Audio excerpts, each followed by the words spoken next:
First we begin.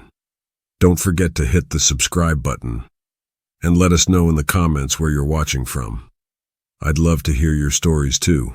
I worked night shifts as a school custodian for almost 5 years. My hours started when the halls went dark and ended just before sunrise, right around the time the buses rolled in. At first I didn't mind it. The quiet was a relief compared to the daytime chaos of kids slamming lockers and teachers yelling down the halls. At night, I was alone. Just me, my cart, and the echo of my own footsteps. But there's a difference between silence and emptiness. Over time, I realized the building wasn't quiet. It was breathing. Pipes groaned deep inside the walls. Lockers clicked open, even when no one was near them. The floorboards creaked like something pacing overhead. And when it's only you down there, small sounds crawl into your head until you swear you're not alone. There was one place I avoided whenever possible. The basement. The school dated back to the 1950s. The basement stretched under half the building, but it wasn't like the classrooms upstairs. Down there was nothing but narrow concrete corridors, exposed pipes, and storage rooms filled with forgotten desks, broken chairs, and boxes of rotting textbooks stacked high. The smell was always damp, mold clung to the walls, and the flickering fluorescent lights made everything feel like a bad dream. One of the older custodians once warned me, "Don't go down there unless you absolutely have to. Leave the basement alone." He'd said it with a chuckle, calling it haunted, but there was something in his eyes that wasn't joking.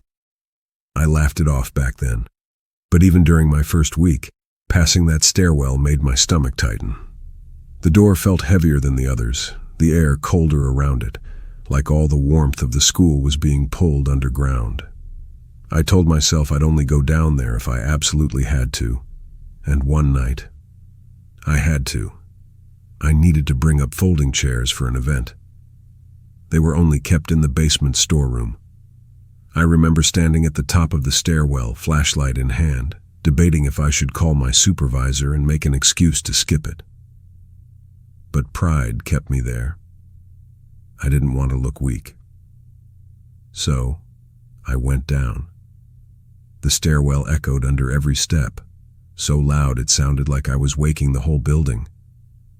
When I flipped the switch, only half the lights worked, leaving most of the hallway drenched in shadows. The smell hit me then. Wet cement, stagnant, claustrophobic. I found the storage room. Its rusted door screeched as I opened it, almost loud enough to make me flinch. Inside, piles of old chairs leaned against the wall. I stacked a few into my arms. That's when I heard it.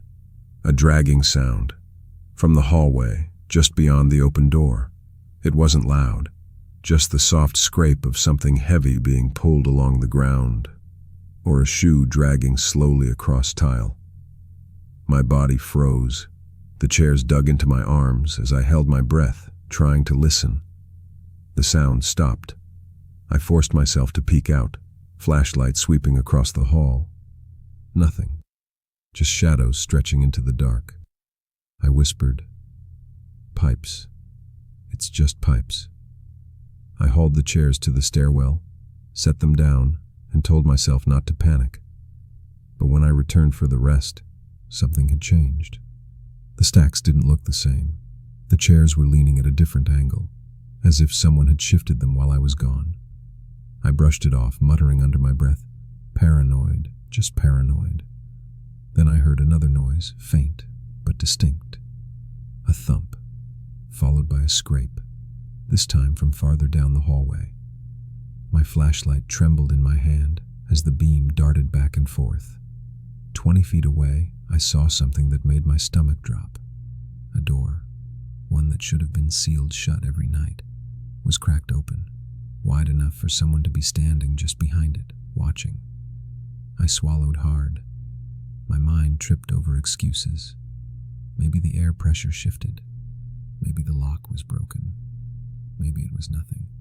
But deep inside, I knew better. Still, I forced myself to walk closer. My footsteps bounced down the long hall, magnified against the concrete. I whispered into the silence. "Hello? Anyone down here?" My throat was so dry it barely came out as a whisper. The door creaked as I shoved it fully open. The room was empty. Old science equipment sat in the dust. Boxes leaned against the walls. Nothing moved. No one answered. But then, behind me, that same dragging shuffle. My pulse spiked. I spun around, flashlight beam cutting through the hall, only shadows stretching on forever. Yet I felt eyes locked on me, that unmistakable pressure of being watched. My whole body screamed to run. And I did. I dropped half the chairs, grabbed what I could and took the stairs 2 at a time, bursting back into the main hallway. I locked the stairwell behind me, though I wasn't supposed to. I didn't breathe properly until I was upstairs. Safe. Or what passed for safe. But it wasn't over. A week later, while mopping directly above that stairwell, I heard something bang from below. Once, twice, a third time. Steady, thunderous, like fists pounding the walls. My mop clattered to the floor as I froze. Then, the stairwell door rattled. Violently. As if someone was on the other side, trying to rip it open. I stood there, paralyzed, my heart hammering so loud, I swear it shook the walls. Eventually it stopped. I never went back down alone again. If something needed to come up, I'd wait for help. I laughed along when others told ghost stories, pretended I didn't believe. But I knew. Late at night, down in that basement, something walked where no one should have been. And every time I think back to those dragging footsteps behind me, I feel sick. Years later, I worked at a different school. Bigger, 4 floors, an endless maze of hallways, 2 gyms, and countless classrooms. Most nights, cleaning crews paired up. But sometimes, like one Friday, I was the only custodian on duty. By midnight, I worked my way to the 3rd floor. That floor was different, quieter, dead. Most of the rooms had been retired, used only for storage. Dusty desks, broken shelves, old textbooks warped with mildew. Even the lights flickered differently there, leaving shadows clinging stubbornly to the ceilings. Halfway down the hallway, I stopped cold. One classroom door was open.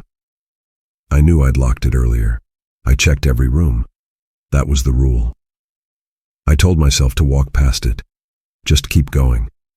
But my legs didn't listen. Something drew me closer. Inside, desks were stacked along the wall. Boxes cluttered the corners. In the beam of my flashlight, nothing seemed wrong, until I saw it. A box near the back moved. Or rather, it had been moved. It sat crooked, scuff marks on the tile beneath it, like someone had dragged it while I wasn't there. I got out fast, closed the door, and tried to keep working. But something gnawed at me. Later, when I passed again, I froze. The door was wide open, and that box was now in the center of the room. My heart stuttered. My mouth went dry. I whispered, "Hello?" From the farthest corner of the room, I heard it, breathing, slow, rough. Someone exhaling deeply, trying to stay quiet, but letting me know they were there. My instincts screamed. I slammed the door shut and backed away so fast I nearly tripped. I called my supervisor, stammering through the story. He arrived with a flashlight 20 minutes later.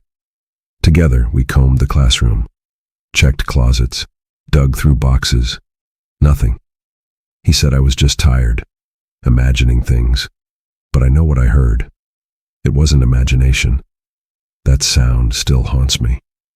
Heavy, deliberate breathing in a locked classroom that I knew should have been empty. At another school, I worked nights in a massive auditorium. It was the one place I dreaded most. Even in full light, shadows clung stubbornly to the corners. Any noise stretched with strange echoes that seemed to come from everywhere at once. One winter night, I had to clean it earlier than usual. The side door boomed shut behind me. echoing so long it felt like someone else was closing in right after me. I pushed my broom down the aisles, but there it was, the sound of footsteps overhead, crossing the stage, slow, hollow. I went up to check, flashlight shaking in my hand as I swept the beam through curtains and dust-caked props. Nothing. But the silence pressed against my chest like a weight. Later, I heard whispering. From the balcony seats above, low, deliberate, too soft to make out words, but sharp enough to crawl under my skin. And then it spoke my name, right behind me. I spun so fast the flashlight nearly flew out of my hand. The stage was empty, but footsteps echoed above me, pacing the balcony. I bolted. When the night air hit me outside, I felt relief, for a second. But even out there, I swore I could still hear those footsteps fading overhead. Later, I learned a drama teacher had collapsed and died on that stage years ago during rehearsal. Some said he still lingered, pacing at night, watching from the balcony. I laughed it off at first. But the night I heard my own name whispered in the dark, I knew it wasn't just a story. Sometimes I wonder if I imagined it all. But then the sounds come back to me. The dragging footsteps in the basement, the heavy breathing in the locked classroom, the whispers calling me from the shadows of the auditorium. And I remind myself, no, I didn't imagine it. Some places just aren't empty. The worst place I ever had to clean was the auditorium. Not just because it was huge. 3 tiers of seats, a stage big enough for a parade, and those heavy velvet curtains that hung down like they might swallow you whole. The real reason? The auditorium was alive at night. Every custodian knows to save the auditorium for last. I used to tell myself I could handle it. Just a room, right? Rows of empty chairs, some lost playbills, the leftovers from 1,000 nervous kids and teachers. But when the sun dropped and the hallways emptied, the space transformed. Shadows clung in every corner. The air sat heavy, thick with dust. And something colder. Something watching. I remember one night near the end of winter, the air sharp enough to freeze my lungs the moment I stepped out my car. I dragged my cart to the auditorium's side door. Every footstep echoed, the sound bouncing off distant walls, stretching longer than it should. When the rusted handle gave way, the door slammed shut behind me, a sound so loud it felt like a warning. Sweeping was my first job. The metal chairs scraped the floor, their legs shrieking. Even that normal noise felt wrong, unnatural. My flashlight slid across the cracked tiles, catching splinters in the wood stage and glints in the dust. The buzz of the overhead lights was never steady, always flickering, as if the darkness was fighting back. I started with the aisles, moving between seats bolted to the floor. My broom left trails in the dust and gum stuck under every seat. Every time I pushed the broom, the sound echoed too loud, like the building wanted me to stop. A few minutes in, I heard it for the first time, a faint brushing noise, almost like a whisper coming from the stage. I froze, listened. Nothing at first. Then the rustling came again. My heart thumped against my chest. Pipes, I thought, or a mouse moving through the props. But the props were stacked in the shadowy corners. Old scenery, ropes and pulleys dangling like cobwebs, discarded folding chairs huddled together. I stepped up onto the stage. The wood creaked as if something else was pressing down just behind me. The fluorescent beams danced with dust, shimmering so thick it looked like it might reach out and grab me. My light flicked behind the curtains, throwing long, stretched shadows up gray-painted walls. No movement, no animal. Just the feeling that something might blink into existence if I turned my back for a second. I retreated, deciding to ignore it. Maybe it was the cold messing with my nerves. Sweeping again, my mind drifted, but the sound echoed, footsteps this time, slow, deliberate, crossing the stage. That was impossible. Nobody else had keys tonight. The doors were locked and bolted. Still, something about the footsteps, soft, almost human, made my skin crawl. I looked up, shining my light toward the balcony. Once, as I moved the beam, I thought I saw a flicker, like a figure ducking out of sight. I shook my head, tried to focus. I told myself, "You're losing it." The pipes upstairs always bang at night. Sometimes the building settles, but the feeling wouldn't leave. Mopping the aisles took longer than usual. I kept glancing toward the second tier, expecting to see someone peering down. Every time I moved, it felt like I was disturbing something ancient, something that had been waiting for the building to empty out. As I pushed the mop through sticky patches of soda and old candy, the whisper returned. This time, closer. I stopped cold. The sound drew me to the balcony, climbing up the heavy steps, flashlight in hand. The balcony seats stretched out, empty, but for a single crumpled playbill. The whisper morphed, low and urgent, my name spoken from the shadows. I spun around, certain there was someone right behind me. Nothing, only rows of unmoving chairs, the velvet curtains swaying to a breeze that didn't exist. I called out, "Who's there?" My voice felt small, powerless against the vast darkness. No answer. Just my breath fogging the air. On autopilot, I hurried down the steps, finishing whatever I could and ignoring every urge to look behind me. As I dusted the props on stage, I noticed the silence was different.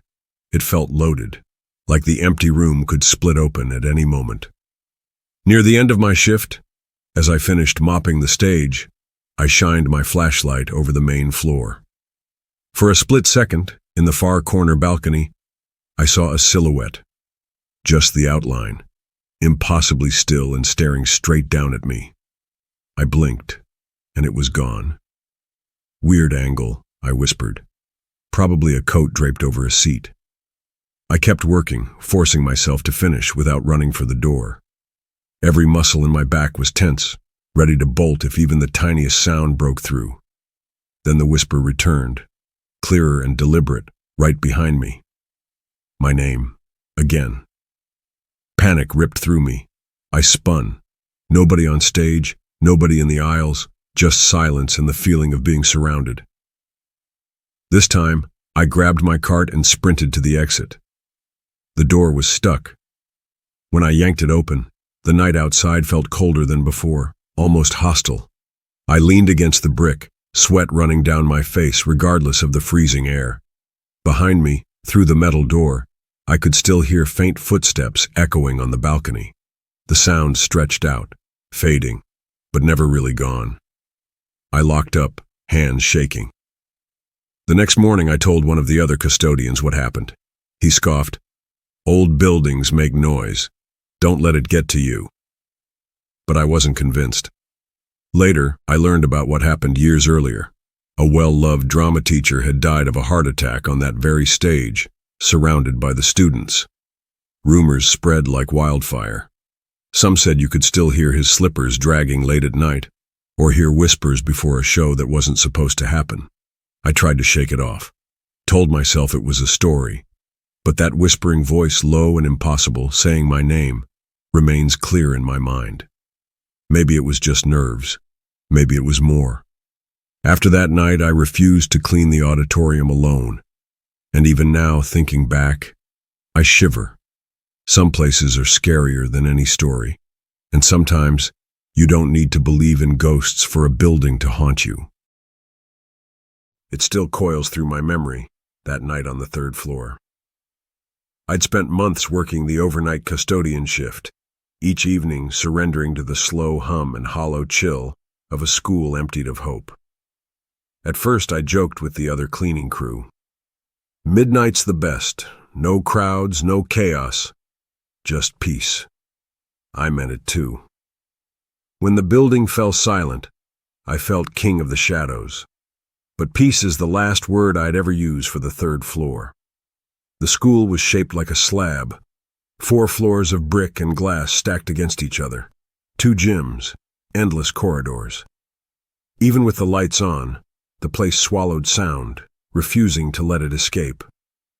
At night, when the cleaning was up to me alone, each step felt heavier, more deliberate, as if I was walking deeper into a maze built to keep secrets. Routine kept me sane. Empty the trash, mop the hallways, check doors and windows, turn off every light except the one above my cart. By midnight, I reached the 3rd floor. And as soon as the stairwell door clicked shut behind me, I felt the difference. The air was colder up there. Still. The doors looked older, paint blistered, glass mottled with hundreds of fingerprints, some so faint it was like they'd been left by something almost not quite human. This floor held only forgotten classrooms. Moldy desks stacked unevenly, broken shelves and rows of lockers standing sentry like silent witnesses. The worst was the corridor itself, long, narrow, with faded light leaking from only half the ceiling bulbs. Shadows pressed tight against the walls, stretching, reaching. Every sound seemed to rattle too loud or disappear too quickly. My boots echoed like a heartbeat. That night everything felt sharper. I was mopping a central hallway, eyes half-lidded, lost in the rhythm of the cleaning, when I looked up. A classroom door, 20 feet away, wide open. I tensed. I knew I'd checked every door. All were locked. I gripped my mop. It squeaked in my hands. I could hear my pulse in my ears. Moving slowly, each breath shallow, I reached for my flashlight. Inside the room, desks were stacked against a wall. Boxes cluttered the corners. The air inside sparkled with dust. But one box, near the far wall, was off. It wasn't lined up with the others. Someone had dragged it, leaving black streaks on the tile that hadn't been there before. Was someone hiding? I forced myself to whisper. Is anyone there? Nothing. No answer. Just silence, so thick my words felt swallowed whole. I slammed the door, came back to mopping, but couldn't shake it. My mind spun. How could the door open? Had someone snuck past me? Was this just fatigue playing tricks? Whispers. Soft, in my own head. You forgot something. You missed something. There's someone waiting. I walked past that classroom again. The door now stood wide open, swinging as if disturbed by a draft. The box was in the exact center of the room. My breath caught. A cold bloom of fear opened in my stomach. I leaned in and whispered again, too nervous to say it loud. Hello? For a moment, nothing. Then, from the back of the classroom, hidden behind the stacks, came a slow, wet sound, like someone exhaling deliberately. A drag, a hush. My flashlight shook. Whisper, almost audible. Leave. I panicked, slamming the door so hard the window rattled. Stumbling back, sweat pricking my arms, legs watery, I nearly tripped over my own mop bucket. I pressed against the cold wall, tried to slow my breathing. My thoughts swirled. No students could get in, right? All the windows locked, all the doors checked. Only I have the keys. I called my supervisor, voice quivering. Something's not right. There's someone on the 3rd floor. I heard breathing. I heard a whisper. He told me to wait by the stairwell, that he'd be there in 20 minutes. Those 20 minutes stretched into something else, a place outside of time. Every tick of the clock snapped by too loud. Every shadow stretched, dancing across the floor, never quite staying still. I kept glancing at that open door. I kept listening, straining for a hint of footsteps, a whisper that matched what my mind kept replaying. When my supervisor arrived, he was all business. He barged into the classroom, shining a giant flashlight into every corner. He rifled through boxes, checked under desks, even tapped at the window to make sure it was locked. Nothing. No person. No voice. Just the lingering scent. Damp, heavy, almost metallic. He told me, "You're exhausted. You imagined it."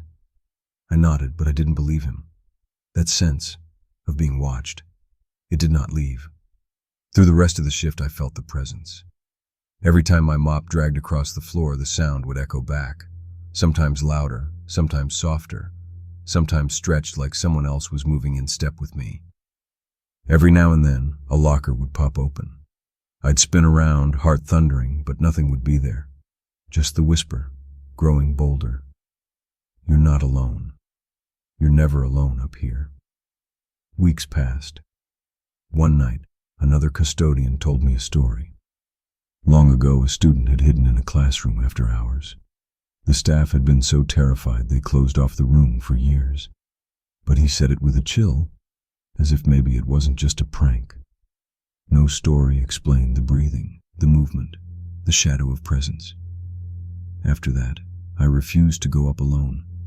If I had to clean the third floor, I'd wait for backup. Even with someone else in the building, the feeling lingered. Every time I swept, every time I unlocked a door, I caught myself whispering under my breath, not for anyone to hear, just for myself. Stay away. Stay away. Sometimes, near the end of a shift, I'd double back down the hallway, flashlight pointed low. I'd find the same classroom door, almost closed, almost open. Sometimes I'd glimpse the faintest rustle of movement in the darkness. Sometimes the breathing would come from just behind me, a shadow at my shoulder, a whisper so soft I'd have to wonder if it was real or the building sighing around me. Even now, the memory haunts me. I know what fatigue feels like. I know what pipes sound like in midnight silence.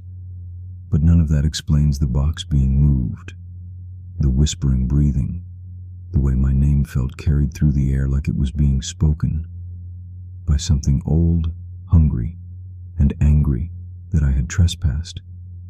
The school is still there. The third floor remains locked at night. But I'll never forget the whispered warning, the sense of dread, the feeling that I skirted the edge of something waiting just beyond the world of dust and lonely desks. Outro. If you've got a story even half as strange, drop it in the comments. You never know who else has felt the same chill. Don't forget to subscribe and hit that notification bell so you don't miss the next tale that just might keep you up at night. Until next time, stay curious, stay cautious, and if you ever find yourself alone in a dark hallway, listen carefully. Sometimes it's not the silence you need to fear, it's what's whispering behind it.